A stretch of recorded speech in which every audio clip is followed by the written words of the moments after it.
Not to be confused with Dr. African, who was our guest this evening. Every time I'm on with Doctor, he finds some weird M word for the Brad M to mean besides my name.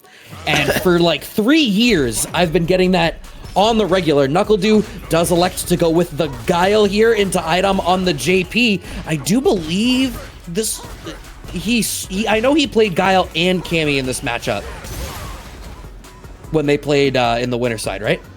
I believe so, yes. Like, I believe it was Cammy for one game and then a counter pick from iDom, and then iDom counter picked NuckleDu after he went Guile. So it was just a switching back and forth in characters. Ooh.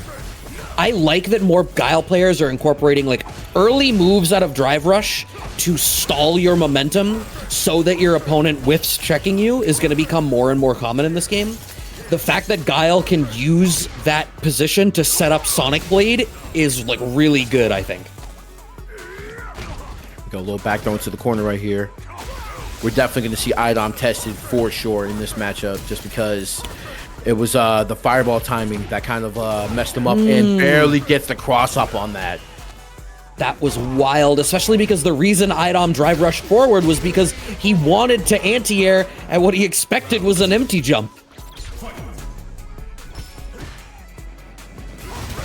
Forward coming out. Okay. OD Ghost sets iDom up full screen, but it's exactly like you said when they played earlier, Banjo.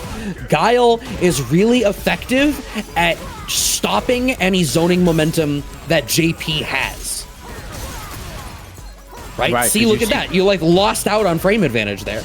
Right, and he's literally going to throw that fireball and willing to, like, you know, trade damage on the hit for the Spire just because he knows it'll get him back into the game just like this. Level 3 off the conversion, going to be able to get all this drive meter back, but big damage his way and into the corner as well. The problem is, this is, oh my god, forcing out drive reversal puts iDom into burnout. iDom does a bunch of chip damage. Oh, NuckleDu actually can't afford to win the zoning game because it requires sacrificing his health. He's finally in a position where he couldn't do that. So iDom got to zone with impunity. What a great series of decisions from iDom to secure that one out. 1-3 moves ago, 1 round apiece. Here we go, a little upside down kick, and once again, just making sure that the booms stay prevalent, but the trades right now going in iDom's favor, putting him into the corner right here, full screen, and the maze already being set up, and wow, he is just not blocking these booms. Maybe he's trying a perfect parry and mistiming it. Du has very good fireball timing. He's been, I think, one of the best Guiles for that since Street Fighter 4. Now set up full screen, has to be the aggressor because once again doesn't have the health to gamble with. OD portal. Yeah, he just wants the lockdown. But Du has 50 seconds to just walk forward and find it. Oh my god. Oh, wow. Jab trade, secure the game for iDom. And you gotta wonder right there if level 2 have been popped right there, just because you not only get the projectile to keep him in lockdown, but you get to, you know, kind of just take a toll on his drive gauge as you get in closer. You know, questions for another time, but iDom gonna be able to go up here in the set. All right, meaty pressure. Okay. Du went to take his turn back. I think maybe didn't expect iDom to spend the bar to keep that turn going. Moving forward, upside down kick works, but surrenders the turn. Finds the anti-air. Du doesn't miss.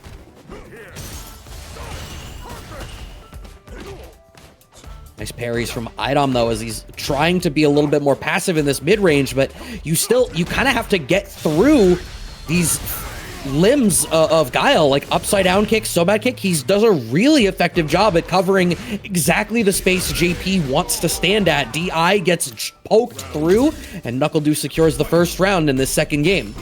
Yeah, we see that NuckleDu clearly isn't afraid to like play at this range, and the problem with that last game was that he kind of just got like he was willing to trade with the Sonic Booms and try to catch JP off guard, but unfortunately, like, as you know, he was like moving up, he really wasn't like capitalizing on these frame advance situations. But now he's going back to the poking game and the jump out. Oh, but do you get the wall splat? Yes, you do. Pretty decent. I'm combo surprised out from NuckleDu. I'm just surprised the dude didn't have down charge at that point. OD Amnesia from iDom to try to secure that one out. Managed to get out of the corner, but NuckleDu with plenty of drive gauge to really punish you for being on the back foot. But you can't just throw fireballs with impunity, so Du presses the issue, advances all the way forward, and is able to seal the deal without a fireball used. Game on the board. No threat of that CA coming out for iDom. See, and this is the micro adjustments we see between players, not just the characters in this set so far. And iDom, here we go. We see iDom just trying to make it a full screen issue and trying to keep the NuckleDu there has been really, really difficult. And he's trying to disrupt his timing with the fireballs. Yeah, finally actually managed to check some of these kicks that NuckleDu was using. Standing, I think that's standing strong or standing fierce, I don't remember. Was able to beat it out. I'll have to double check later. OD Ghost connects. That's a range where when iDom is going to OD Ghost, he is catching out NuckleDu for trying to take his turn in that range.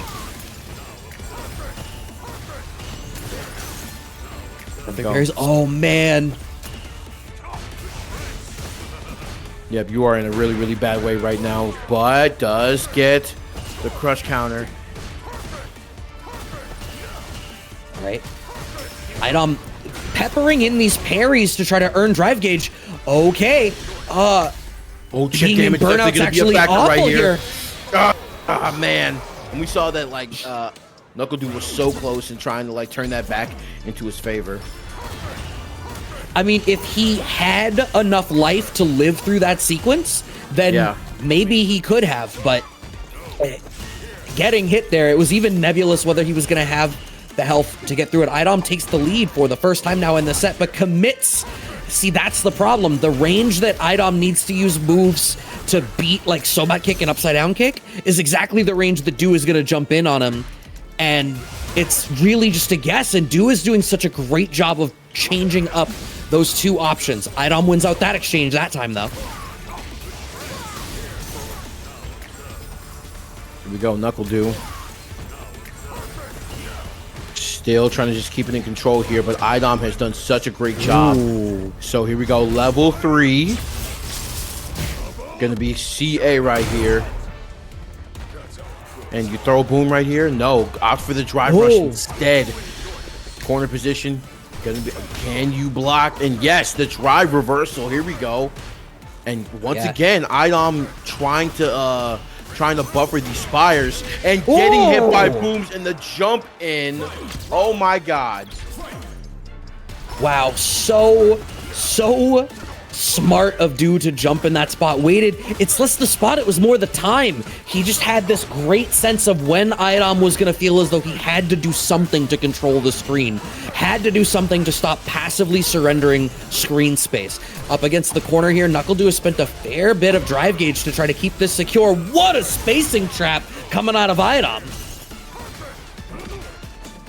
There we go, able to stop the jump in right there, and iDom just going back. He has done a really, really good job of just keeping things in control, and NuckleDu, like, havoc is being wreaked on his drive gauge, but the big jump in right there, and immediate counter poke right there from iDom. NuckleDu. Oh my god. Oh my goodness, yes, this is a war of attrition right here. Did you see that the lingering Sonic Blade counted to interact with the end of the Ghost? I'm gonna have to watch that back on the playback. I saw something that looked kind of wild there. Oh my god, what a jump back from Du. Here we go, and this is what I was looking for earlier. Level 2, both of them. Oh, if you had down charge. Oh, just flash kicks. Oh my god. Was that Chip? Yo. I believe it was. Oh my god. Yo. Match point right here for NuckleDu. So close, and then but iDom trying to just put himself in position for a reset right here. NuckleDu once again, we see him start off, and yes, mixing up the approaching timings and like hitting him with the knee right here, and whoa, big overhead. Overhead blocked. NuckleDu goes to try to press the issue even further after it doesn't happen. And the jump, we get a punish counter on the sweep. Yeah, NuckleDu is just doing such a great job of standing at the right spot to beat the play that iDom is about to make. And I don't know how much of it is reactions and how much of it is like matchup knowledge or just experience, but there's just so much control over the finest details of spacing in this matchup. Punish counter throw is going to be enough to close that one out, though, as iDom secures that round. We've seen iDom be a little bit more aggressive in these last couple of matches, man. And iDom has been really, really good about, you know, even though he's being challenged by the boom, he's still finding ways around that. NuckleDu still chucking plasma. Oh, jump out. Trip guarded on landing. The DI connects through the fireball. That's an interesting choice. If you can get NuckleDu to commit to fireballs in that range, he just really hasn't been. Perfect parry comes out. Got holding parry for a little bit too long, and these punish counters coming out. Looking really, really bad for NuckleDu at the moment. Oh. And the level 2 off the hit, and is still going to get this big sequence. Wow, trying to get the double DI. Not going to be able to get it right here, but will get the punish counter, and iDom taking this game, forcing a game 5, and it's just as it was in winners semifinals. But this time, can NuckleDu survive? Can iDom get into a reset situation? Let's see. This is grand finals, 1 game away from a reset. This has been such a close set. We really could see this go the distance. Trade does not work out favorably for Du there, who has had, I think, a little bit more difficulty in the last couple of rounds of trying to stay in that mid-range. iDom has found something to hone in on to figure out how to keep Du at bay. Pressing the issue, staying aggressive. Backing off slightly, almost finds the whiff punish, but we're just shy of it. Du still has the down charge. Oh, wow, okay. Impressed. Great whip punish right there. The big boot from the drive cancel, and now re-go. NuckleDu 1 round out from winning Casa tonight. Fireball game starting off rip. iDom really trusting in his parries. I think that's one of the adaptations is he's like, I'll play more footsie-centric and trust my parries. The thing is, JP, he can play that style, but he surrenders a lot of space and allows Du to be the aggressor. But iDom's whiff punish game is so solid. I've said so many times, he was hamstrung with Laura for a while. He's playing characters that have actual footsies. Here we go. Level 2. Finally, just forcing issue with that crouching medium kick, and gonna be able to get it right here. Gonna have to defend against the Spire. iDom trying to keep that offense, but NuckleDu pushing through. Getting familiar with the tick throw here. The Sobot for the punish counter into the level 1. And now all of a sudden, I like him not committing the full level 3 because it puts you in this position, forces the drive reversal out of iDom, but iDom actually ends up in a chip damage situation once again, and he loses out on the trade. NuckleDu commits fully to the fireball game, and it ends based on the observation you made at the top of their match when they played in Winner's Side that dictated the entire flow of everything. At no point was JP allowed to just freely play a full screen game there against Du. And it's what cooked him in the end. What a set. What a set and what a tournament, man. Shouts out to everybody who participated tonight, man. It was quite an eventful